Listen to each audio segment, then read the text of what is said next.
आल्हा उदल और वीर चंदेलों की वीरता कण कण में समाई है। वाह महोबा के वासियन को हम कोटि कोटि प्रणाम पहुंचे।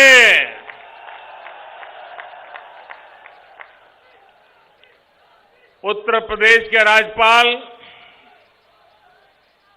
श्रीमती आनंदीबेन पटेल, यूपी के लोकप्रिय कर्मयोगी मुख्यमंत्री योगी आदित्यनाथ जी, केंद्रीय मंत्रिमंडल में मेरे सहयोगी गजेंद्र सिंह शेखावत जी, यूपी सरकार में मंत्री डॉक्टर महेंद्र सिंह जी, जीएस धर्मेश जी, संसद में मेरे साथी आरके सिंह पटेल जी, श्री पुष्पेंद्र सिंह जी, यूपी विधान परिषद और विधानसभा के साथी श्री स्वतंत्र देव सिंह जी, श्री राकेश गोस्वामी जी, अन्य जनप्रतिनिधिगण और यहां पधारे मेरे प्यारे भाइयों और बहनों, महोबा की ऐतिहासिक धरती पर आकर एक अलग ही अनुभूति होती है। इस समय देश की आजादी और राष्ट्र निर्माण में जनजातीय साथियों के योगदान को समर्पित जनजातीय गौरव सप्ताह भी मना रहा है। इस समय पर वीर आल्हा और उदल की पुण्य भूमि पर आना ये मेरे लिए बहुत बड़ा सौभाग्य है। गुलामी के उस दौर में भारत ने एक नई चेतना जगाने वाले गुरु नानक देव जी का आज प्रकाश पर्व भी है।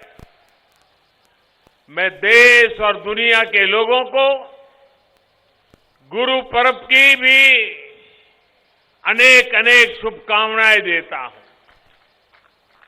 आज ही भारत की वीर बेटी बुंदेलखंड की शान वीरांगना रानी लक्ष्मीबाई की जयंती भी है। इस कार्यक्रम के बाद मैं झांसी भी जाऊंगा। डिफेंस का एक बहुत बड़ा कार्यक्रम वहां चल रहा है। भाइयों और बहनों, बीते 7 सालों में हम कैसे सरकार को दिल्ली के बंद कमरों से निकालकर देश के कोने कोने में लाए हैं। महोबा ये इसका साक्षात गवाह है। ये धरती ऐसी योजनाओं, ऐसे फसलों की साक्षी रही है जिन्होंने देश की गरीब माताओं, बहनों, बेटियों के जीवन में बड़े और सार्थक बदलाव किए हैं। कुछ महीने पहले ही यहां से पूरे देश के लिए उज्ज्वला योजना के दूसरे चरण की शुरुआत की गई। मुझे याद है कुछ साल पहले मैंने महोबा से ही देश की करोड़ों मुस्लिम बहनों को और उन मुस्लिम बहनों को वादा किया था कि मैं मुस्लिम बहनों को 3 तलाक की परेशानी से मुक्ति दिलाकर रहूंगा।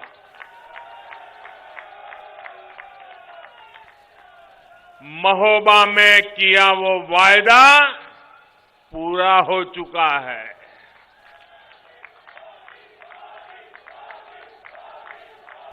भाइयों और बहनों, अब आज मैं यहां बुंदेलखंडी बहनों और मेरे प्यारे किसान भाइयों बहनों को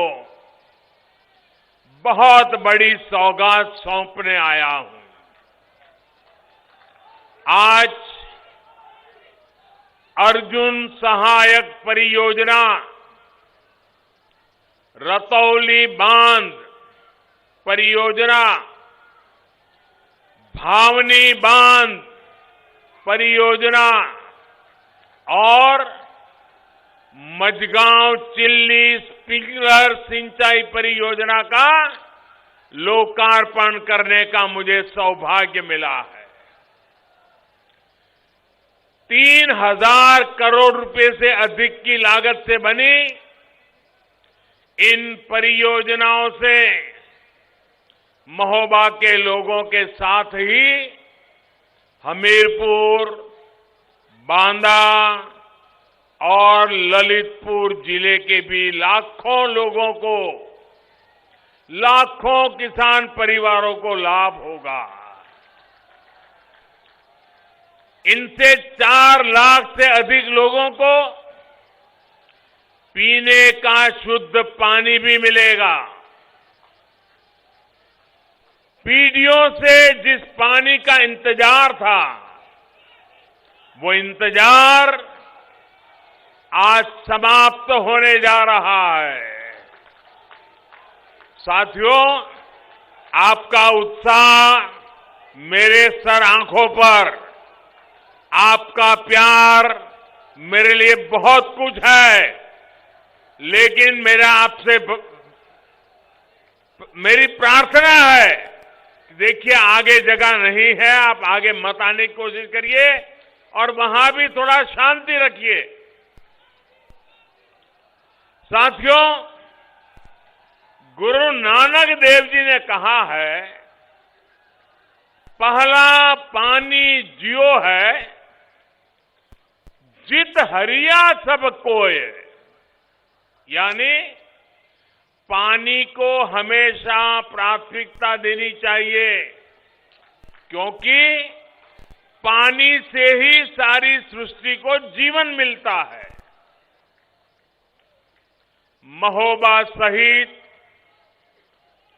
ये पूरा क्षेत्र तो सैकड़ों वर्ष पहले जल संरक्षण और जल प्रबंधक का एक उत्तम मॉडल हुआ करता था। बुंदेल, परिहार और चंदेल राजाओं के काल में यहां तालों, तालाबों पर जो काम हुआ, वो आज भी जल संरक्षण का एक बेहतरीन उदाहरण है। सिंध, बेतवा, दसान, केन और नर्मदा जैसी नदियों के पानी ने बुंदेलखंड को समृद्धि भी दी, प्रसिद्धि भी दी।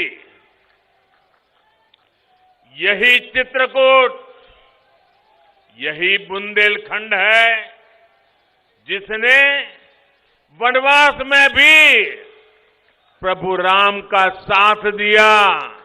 यहां की वन संपदा ने भी उन्हें आशीर्वाद दिया। लेकिन साथियों,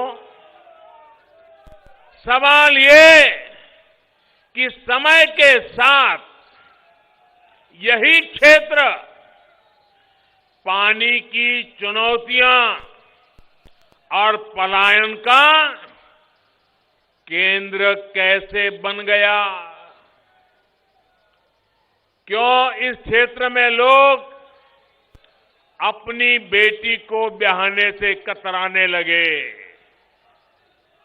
क्यों यहां की बेटियां पानी वाले क्षेत्र में शादी की कामना करने लगी? इन सवालों के जवाब महोबा के लोग, बुंदेलखंड के लोग बहुत अच्छी तरह जानते हैं। दिल्ली और उत्तर प्रदेश में लंबे समय तक शासन करने वालों ने बारी बारी से इस क्षेत्र को उजाड़ने में कोई कसर नहीं छोड़ी। यहां के जंगलों को, यहां के संसाधनों को कैसे माफिया के हवाले किया गया, ये किसी से छिपा नहीं है।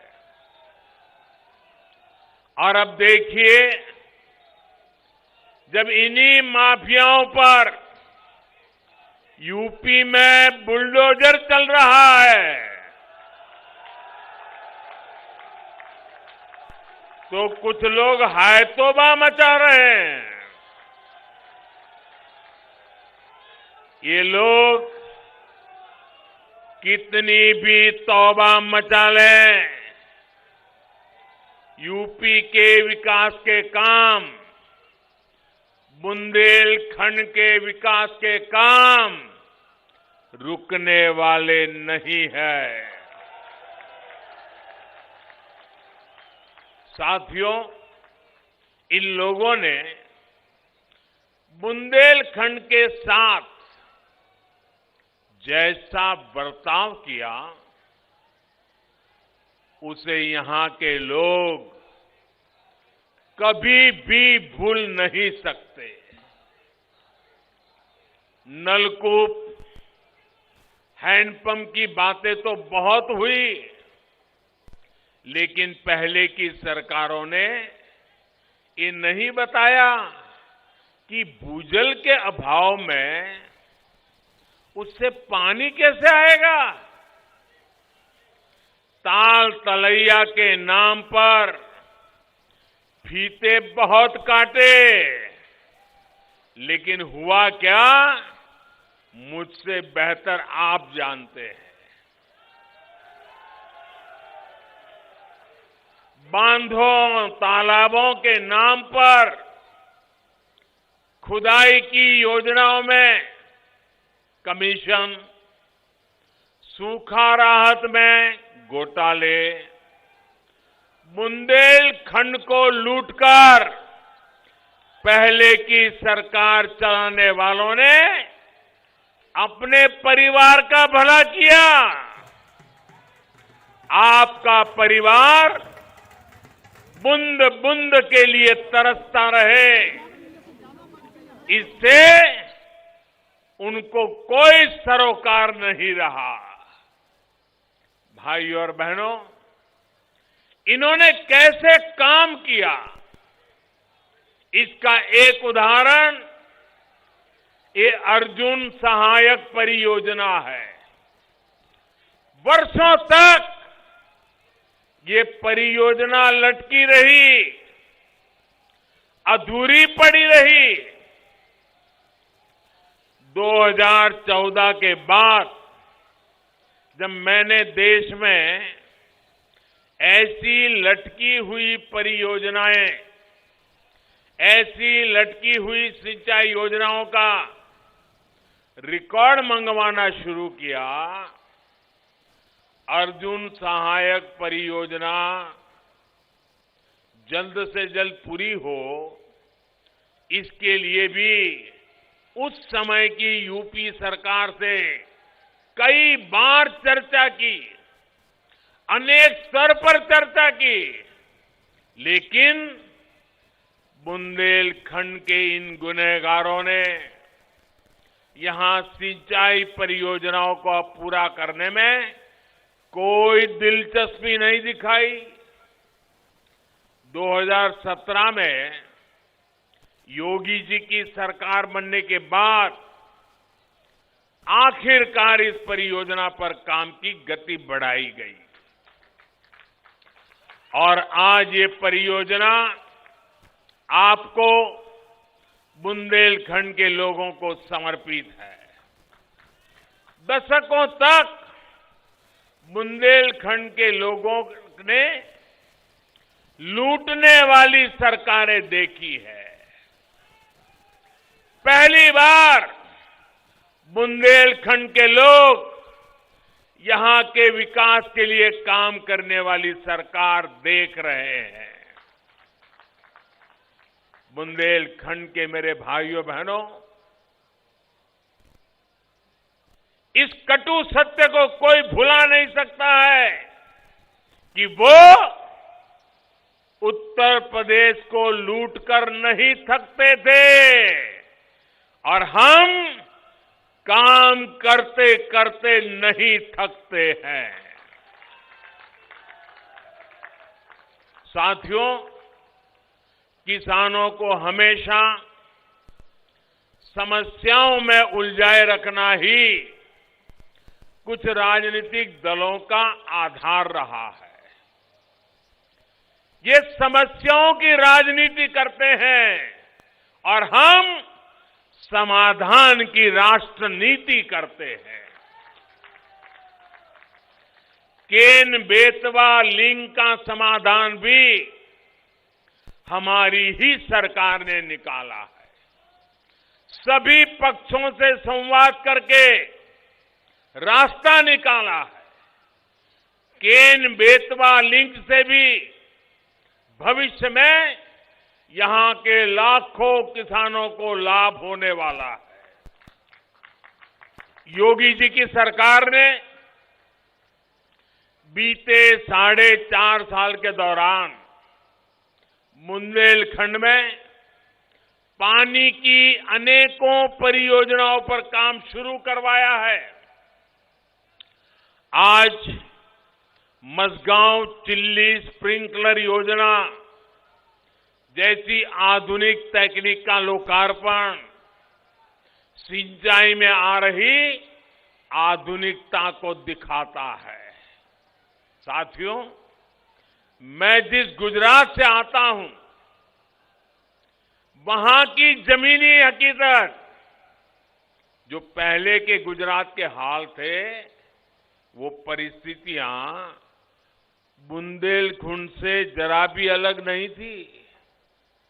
और इसलिए मैं आपकी परेशानियों को समझता हूं, आपकी तकलीफ को समझता हूं। मां नर्मदा के आशीर्वाद से, सरदार सरोवर बांध के आशीर्वाद से आज गुजरात में कच्छ तक रेगिस्तान में भी पानी पहुंच रहा है। जैसी सफलता हमने गुजरात में पाई, वैसी ही सफलता बुंदेलखंड में पाने के लिए हम दिन रात जुटे हुए हैं।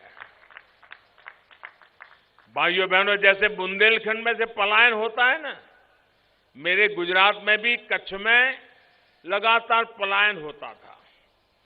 देश में जनसंख्या बढ़ती थी, कच्छ जिले में जनसंख्या कम होती जाती थी। लोग कच्छ छोड़ छोड़ के चले जाते थे।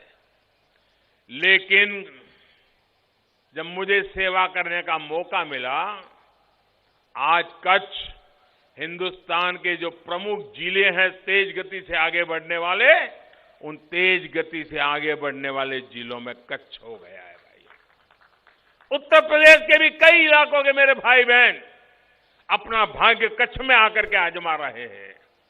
और कच्छ के मेरे अनुभव से कहता हूं, हम बुंदेलखंड को भी फिर से वो ताकत दे सकते हैं, फिर से नई जिंदगी दे सकते हैं।